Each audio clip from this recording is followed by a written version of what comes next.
Thanks.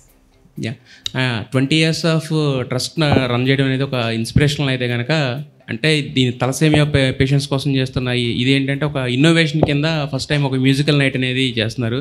అసలు first ఈ thought ఎలా వచ్చింది, దానికి తమన్ గారిని అనుకోవడానికి రీజన్ ఏంటి? అదే మీకు చెప్పినట్టు మా ట్రస్ట్ టీమ్తో కూర్చుని ఈ థాలసీమియా అనేది సెంటర్స్ పెట్టాలంటే ఒక్కొక్క సెంటర్ ఒక 50 లక్షలన్నా అవుతుంది.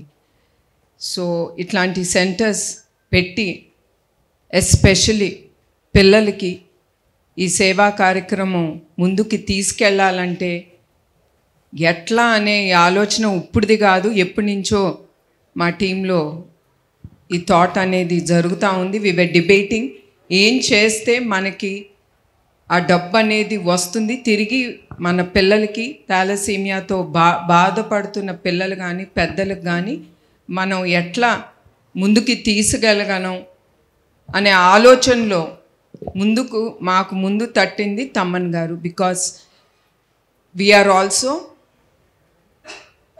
Thinking of the youth. వాళ్ళు తమన్ గారు అంటే చాలా craze. So we thought with his performance మాకు అది వీలుగా ఉంటుంది, డబ్బు అనేది వస్తుంది, తప్పకుండా అది తిరిగి థాలసీమియా కాజ్ కోసం ఏది మేము అనుకుంటున్నామో అది మేము ముందుకు తీసుకెళ్ళగలం అనేది ఆ ఆలోచనతో అట్లా తమన్ గారు మాకు గుర్తుకొచ్చారండి.